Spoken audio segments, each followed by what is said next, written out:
Hello friends, स्वागत है आपका स्पर्श पीएससी के इस यूट्यूब चैनल में। दोस्तों, करंट अफेयर्स के इस वीडियो सीरीज में आज हम इस सप्ताह के राष्ट्रीय एवं अंतर्राष्ट्रीय परीक्षोपयोगी महत्वपूर्ण तथ्यों पर चर्चा करेंगे। इस वीडियो सीरीज में हम वीकली एवं मंथली करंट अफेयर्स पर चर्चा करते हैं एवं प्रश्नों के माध्यम से महत्वपूर्ण तथ्यों की व्याख्या करते हैं। तो आइए बढ़ते हैं आज के वीडियो की ओर। आज का हमारा पहला प्रश्न है, हाल ही में जारी विश्व प्रसन्नता सूचकांक, जिसे आप वर्ल्ड हैप्पीनेस इंडेक्स के नाम से जानते हैं, इसमें भारत कौन से पायदान पर रहा है? और हमारे विकल्प हैं 134वां, 136वां, 139वां या 141वां। इस प्रश्न का सही जवाब होगा दोस्तों ऑप्शन नंबर बी, 136वां स्थान। यहां पर एक चीज आप विशेष तौर पर ध्यान देंगे, ये खबर जो है कुछ प्रतिष्ठित अखबारों में 139 बताया गया था कि भारत जो है 139 रैंकिंग पर है, लेकिन मैंने ऑफिशियल वेबसाइट से इसको चेक किया है ना, जिसका एक इमेज यहां पर आप देख पा रहे हैं। यहां पर साफ है कि भारत का स्थान कौन सा है, 136। ठीक है, तो इसके बारे में कुछ और चीजें हम यहां पर जान लेते हैं। जैसा कि यहां पर मैंने लिखा हुआ है वर्ल्ड हैप्पीनेस इंडेक्स, ये शॉर्ट फॉर्म में WHI भी लिखा जाता है। ठीक है, इस सूची में कुल 146 देशों को शामिल किया गया है और 146 देशों की रैंकिंग में भारत इस वर्ष 136वें स्थान पर रहा है। और अगर आप पिछली जारी रिपोर्ट से भारत की अभी की वर्तमान स्थिति की तुलना करें तो पिछली जारी रिपोर्ट में भारत 139 स्थान पर था और इस वर्ष 3 स्थान के सुधार के साथ भारत 136वें स्थान पर आ गया है। अगर हम इस सूची में शीर्ष स्थान प्राप्त करता यानी विश्व के सबसे प्रसन्न देशों की बात करें तो लगातार चौथी बार फिनलैंड इस सूची में पहले पायदान पर बना रहा, दूसरे स्थान पर डेनमार्क और आइसलैंड क्रमशः इस सूची में तीसरे स्थान पर काबिज है। और भारत की रैंकिंग फिर से एक बार रिकॉल कर लीजिए, कौन से पोजीशन पे है, 136, और 146 देशों की सूची में सबसे अंतिम स्थान पर अफगानिस्तान रहा और इसीलिए आप इससे सबसे नाखुश देश के रूप में जान सकते हैं। तो वर्ल्ड हैप्पीनेस इंडेक्स 2022 के संबंध में ये सभी जानकारी आप अवश्य ही ध्यान में रखिएगा। बढ़ते हैं अगले प्रश्न की ओर। हमारा दूसरा प्रश्न है, एशिया का सबसे बड़ा मैरीन फॉसिल पार्क किस राज्य में बनाया जाएगा? दोस्तों, इस तथ्य की चर्चा मैं अपने पिछले वीडियो में भी कर चुका हूं। जो अभ्यर्थी हमसे नियमित रूप से जुड़े हैं उन्हें इनका जवाब अवश्य ही पता होगा। इस प्रश्न के लिए हमारे विकल्प होंगे गुजरात, आंध्र प्रदेश, ओडिशा या छत्तीसगढ़। इस प्रश्न का सही जवाब होगा दोस्तों ऑप्शन नंबर डी, छत्तीसगढ़। तो आपको ध्यान में रखना है, एशिया का सबसे बड़ा मैरीन फॉसिल पार्क छत्तीसगढ़ राज्य में बनाया जाएगा और यह मैरीन फॉसिल पार्क छत्तीसगढ़ राज्य के कोरिया जिले के मनेन्द्रगढ़ में बनाया जाएगा। कहां पे बनाया जाएगा ये भी हम देख लेते हैं। कोरिया जिले में हसदेव और हसिया नदी के संगम के समीप एक आमाखेरवा नाम का ग्राम है। यहीं पर ही हाल ही में छत्तीसगढ़ सरकार द्वारा एशिया के सबसे बड़े मैरीन फॉसिल पार्क की स्थापना की घोषणा की गई है। तो ये तथ्य अपने आप में बहुत ही ज्यादा महत्वपूर्ण है। क्लियर है? बढ़ते हैं हमारे तीसरे प्रश्न की ओर।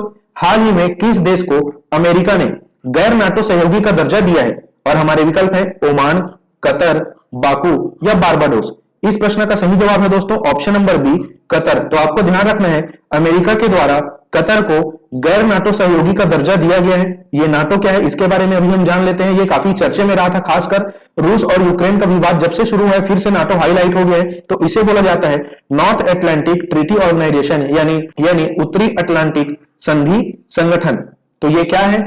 नाटो एक अंतरराष्ट्रीय संगठन है जो राजनीतिक और सैन्य साधनों के माध्यम से अपने सदस्य देशों को स्वतंत्रता और सुरक्षा की गारंटी देता है। दोस्तों, इसकी स्थापना वर्ष 1949 में 4 अप्रैल को की गई थी। ये तिथि आप अवश्य ही ध्यान में रखिएगा। इसका मुख्यालय बेल्जियम के ब्रुसेल्स में है और वर्तमान स्थिति में नाटो के 30 सदस्य देश हैं।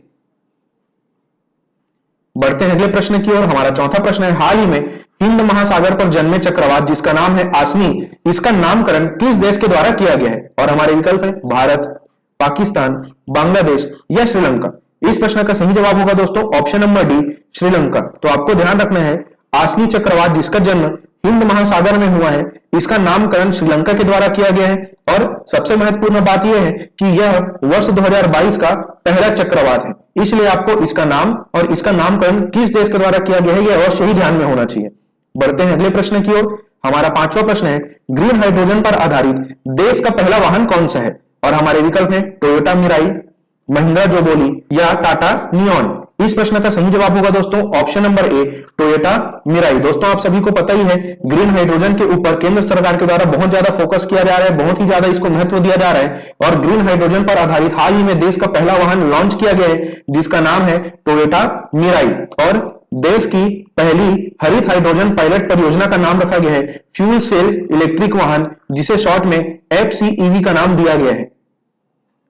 बढ़ते हैं अगले प्रश्न की ओर। हमारा छठवां प्रश्न है मिस वर्ल्ड 2021 जो कि बनी है कैरोलिना बिलावस्का, ये किस देश से संबंधित है? और हमारे विकल्प हैं रूस, वेस्ट इंडीज, पोलैंड या फिलीपींस। इस प्रश्न का सही जवाब होगा दोस्तों ऑप्शन नंबर सी, पोलैंड। तो दोस्तों हमेशा प्रश्न आपको ऐसे नहीं पूछे जाएंगे कि मिस वर्ल्ड 2021 निम्न में से कौन बनी है।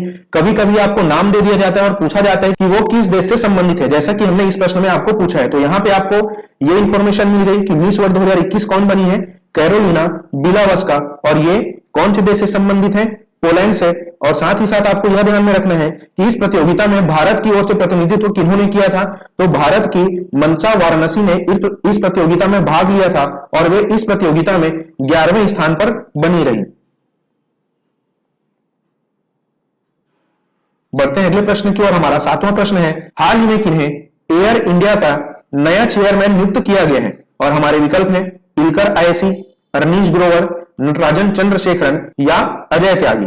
इस प्रश्न का सही जवाब होगा दोस्तों option number C, Natarajan Chandrasekaran. अब दोस्तों आप में से बहुत लोगों को लग रहा होगा कि इसका सही जवाब सर आप पिछले वीडियो में इल्कर आईएसी बताए थे, तो उस स्थिति तक यह जवाब बिल्कुल सही था, लेकिन इल्कर आईएसी ने इस पद को स्वीकार नहीं किया, जिसके पश्चात नटराजन चंद्रशेखरन को टाटा सन्स के द्वारा एयर इंडिया का नया चेयरमैन नियुक्त किया गया है। और यह इंफॉर्मेशन मैंने यहां पे लिखा हुआ है कि तुर्की एयरलाइंस के पूर्व अध्यक्ष इल्कर आईएसी को यह पद ऑफर किया गया था, लेकिन उन्होंने व्यक्तिगत कारणों से इस पद को अस्वीकार किया, जिसके पश्चात टाटा सन्स के द्वारा नटराजन चंद्रशेखरन, जिनका पिक यहां पर आप स्क्रीन पर देख पा रहे हैं, इन्हें ही एयर इंडिया के नए चेयरमैन का पदभार दिया गया है। तो यह नाम आप अवश्य ही ध्यान में रखिएगा। क्लियर है? बढ़ते हैं अगले प्रश्न की ओर। हमारा आठवां प्रश्न है हाल ही में पंजाब के नए मुख्यमंत्री के रूप में किन्होंने शपथ ग्रहण किया है? और हमारे विकल्प हैं चरणजीत सिंह चन्नी, नवजोत सिंह सिद्धू, कैप्टन अमरिंदर सिंह या भगवंत मान। इस प्रश्न का सही जवाब होगा दोस्तों ऑप्शन नंबर डी, भगवंत मान। दोस्तों हाल ही में पंजाब विधानसभा चुनाव आयोजित किए गए थे, जिसके रिजल्ट आ चुके हैं, ठीक है। और वहां पर आम आदमी पार्टी जो है मुख्य पार्टी के रूप में उभर कर सामने आई, उन्होंने पूर्ण बहुमत हासिल किया और बहुमत दल का नेता चुना गया है भगवंत मान जी को, और अब इन्होंने पंजाब के नए मुख्यमंत्री के रूप में शपथ ग्रहण कर लिया है। बाकी जो अन्य नाम यहां पर आपको दिखाई दे रहे हैं सभी के सभी पंजाब से जुड़े हुए राजनीतिक नाम है। जैसा कि ये नाम दिखाई दे रहा है आपको चरणजीत सिंह चन्नी, ये भगवंत मान से पहले पंजाब के मुख्यमंत्री थे और इन्हें मुख्यमंत्री बनाया गया था क्योंकि तात्कालिक मुख्यमंत्री जो कि कांग्रेस पार्टी से कैप्टन अमरिंदर सिंह थे, इन्होंने पार्टी और पद से इस्तीफा दिया था, जिसके पश्चात चरणजीत सिंह चन्नी को मुख्यमंत्री बनाया गया था। और अब विधानसभा चुनाव के पश्चात भगवंत मान पंजाब के नए मुख्यमंत्री होंगे और उन्होंने शपथ ग्रहण कार्य भी पूरा कर लिया है। सबसे महत्वपूर्ण चीज आपको यह ध्यान में रखना है कि भगवंत मान आम आदमी पार्टी के सदस्य हैं। इससे संबंधित एक और महत्वपूर्ण तथ्य की चर्चा हम कर लेते हैं, जिसके बारे में हम पिछले वीडियो में चर्चा कर चुके हैं, फिर भी यहां पर ध्यान देंगे। पंजाब विधानसभा चुनाव के पश्चात आम आदमी पार्टी ने कुछ सदस्यों को राज्यसभा के लिए नॉमिनेट किया है, जिसमें एक नाम है प्रोफेसर संदीप पाठक जी का, ठीक है। इन्हें आम आदमी पार्टी के द्वारा पंजाब से राज्यसभा सदस्य के लिए नामित किया गया है और ये छत्तीसगढ़ के लोरमी से संबंधित है, इसलिए इनका नाम आपको अवश्य ही ध्यान में रखना है। क्लियर है? बढ़ते हैं अगले प्रश्न की ओर। हमारा 9वां प्रश्न है नेवा कार्यक्रम लागू करने वाला पहला राज्य विधानसभा कौन बना है? और हमारे विकल्प हैं नागालैंड, राजस्थान, मणिपुर या गुजरात। इस प्रश्न का सही जवाब होगा दोस्तों ऑप्शन नंबर ए, नागालैंड। तो आखिरकार यह कार्यक्रम है क्या, इसके बारे में हम चर्चा कर लेते हैं। तो यहां पर आप देख सकते हैं नागालैंड ने पूरी तरह से पेपरलेस बनने के लिए राष्ट्रीय ई विधान एप्लीकेशन यानी नेशनल ई विधान एप्लीकेशन कार्यक्रम लागू किया है और ऐसा करने वाला यह देश का पहला विधानसभा होगा। और इसके पश्चात क्या होगा कि यहां के सदस्य सदन की कार्यवाही में भाग लेने के लिए अब इलेक्ट्रॉनिक उपकरणों का भी प्रयोग कर सकते हैं। तो यह तथ्य अपने आप में बहुत ज्यादा महत्वपूर्ण है क्योंकि ऐसा करने वाला नागालैंड विधानसभा पहला विधानसभा बना है। बढ़ते हैं आज के हमारे 10वें प्रश्न की ओर। हाल ही में जारी रिपोर्ट के अनुसार किस राज्य का मातृ मृत्यु अनुपात यानी मैटरनल मोर्टिलिटी रेट सबसे कम है?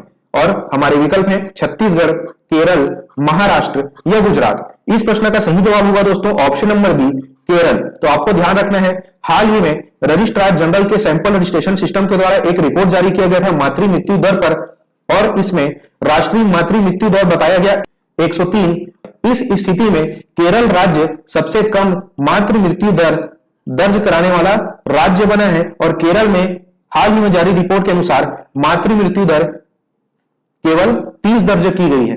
ठीक है, और अगर हम छत्तीसगढ़ के संबंध में बात करें तो छत्तीसगढ़ में इस रिपोर्ट के अनुसार मातृ मृत्यु दर 160 दर्ज किया गया है। तो यह तथ्य अपने आप में बहुत ही ज्यादा महत्वपूर्ण है, इसे आप अवश्य ही ध्यान में रखिएगा। क्लियर है? बढ़ते हैं अगले प्रश्न की ओर। हमारा 11वां प्रश्न है, डोल यात्रा या डोल उत्सव किस राज्य में मनाया जाता है? और हमारे विकल्प है मणिपुर, पश्चिम बंगाल, मिजोरम या छत्तीसगढ़। इस प्रश्न का सही जवाब होगा दोस्तों ऑप्शन नंबर बी, पश्चिम बंगाल। दोस्तों डोल यात्रा या डोल उत्सव पश्चिम बंगाल में मनाया जाता है और खासियत यह है कि बंगाली कैलेंडर के अनुसार यह वर्ष का अंतिम त्योहार होता है।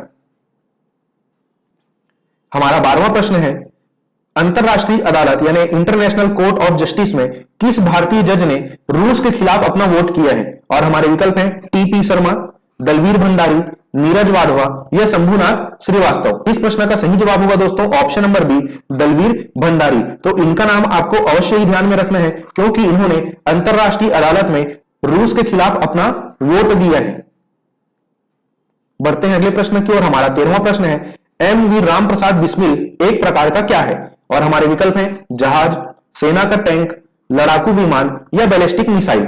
इस प्रश्न का सही जवाब है दोस्तों ऑप्शन नंबर ए, जहाज। आपको ध्यान रखना है एम.वी. राम प्रसाद बिस्मिल एक प्रकार का जहाज है और इसका नाम आपको क्यों ध्यान में रखना है या ये क्यों प्रसिद्ध हुआ इसके बारे में आप यहां पर देख सकते हैं कि एम.वी. राम प्रसाद बिस्मिल गंगा नदी से ब्रह्मपुत्र तक जाने वाला अब तक का सबसे लंबा जहाज बन गया है, जैसा कि आप चित्र पर देख पा रहे हैं। बढ़ते हैं हमारे अगले प्रश्न की ओर। हाल ही में किस देश ने अगले 5 वर्षों में भारत में 3,20,000 करोड़ रुपए के निवेश की घोषणा की है? और हमारे विकल्प हैं ऑस्ट्रेलिया, इटली, जापान या रूस। इस प्रश्न का सही जवाब होगा दोस्तों ऑप्शन नंबर सी, जापान। तो दोस्तों हाल ही में जापान के प्रधानमंत्री ने यह घोषणा की है कि जापान के द्वारा अगले 5 वर्षों में भारत में 3,20,000 करोड़ रुपए के निवेश किए जाएंगे। तो यहां पे महत्वपूर्ण यह हो जाता है कि जापान के प्रधानमंत्री का नाम आपको याद होना चाहिए। तो यहां पर आप देख सकते हैं जापान के वर्तमान प्रधानमंत्री कौन है? फूमियो किशिडा। और जापान और भारत के रिश्ते से आपको क्या क्या चीजें याद में आ रही है? आपको बिल्कुल याद होगा कि जो अहमदाबाद से मुंबई तक बुलेट ट्रेन परियोजना चलाई जा रही है उसमें भी जापान ने सहयोग दिया है और इस परियोजना के अंतर्गत देश का पहला बुलेट ट्रेन स्टेशन सूरत में डेवलप किया जा रहा है। यह तथ्य भी आप अवश्य ही ध्यान में रखिएगा। बढ़ते हैं अगले प्रश्न की ओर। हमारा 15वां प्रश्न है, हाल ही में महात्मा गांधी ग्रीन ट्रायंगल का अनावरण कहां किया गया है? और हमारे विकल्प हैं मेडागास्कर, दक्षिण अफ्रीका, ऑस्ट्रेलिया या जापान। इस प्रश्न का सही जवाब है दोस्तों ऑप्शन नंबर ए, मेडागास्कर। आजादी के अमृत महोत्सव को चिन्हांकित करने के लिए मेडागास्कर में महात्मा गांधी ग्रीन ट्रायंगल का अनावरण किया गया है। और आपको क्या ध्यान में रखना है कि मेडागास्कर के वर्तमान राष्ट्रपति कौन है? तो राष्ट्रपति के रूप में आपको एंड्री राजोएलिना का नाम ध्यान में रखना है। बढ़ते हैं आज के हमारे 16वें प्रश्न की ओर। हाल ही में गैब्रियल बोरिक फॉन्ट किस देश के सबसे युवा राष्ट्रपति बन गए हैं? और हमारे विकल्प हैं क्यूबा, चिली, डेनमार्क या हंगरी। इस प्रश्न का सही जवाब होगा दोस्तों ऑप्शन नंबर सी, डेनमार्क। तो हाल ही में डेनमार्क के सबसे युवा राष्ट्रपति बन गए हैं जिनका नाम है गैब्रियल बोरिक फॉन्ट। यह नाम आपको अवश्य ही ध्यान में रखना है। तो दोस्तों आज के वीडियो में सिर्फ इतना ही। मुझे उम्मीद है कि यह वीडियो आपके परीक्षा की तैयारी के दृष्टिकोण से आपको उपयोगी लगा होगा। तो इसे आप अन्य अभ्यर्थी मित्रों तक जरूर शेयर कीजिएगा और मैं आपसे जल्द मिलूंगा मार्च महीने के चौथे सप्ताह के छत्तीसगढ़ तथा राष्ट्रीय एवं अंतरराष्ट्रीय करंट अफेयर्स की नई वीडियो के साथ। तो इंतजार कीजिए हमारी अगली वीडियो का। इस वीडियो को अंत तक देखने के लिए आपका धन्यवाद।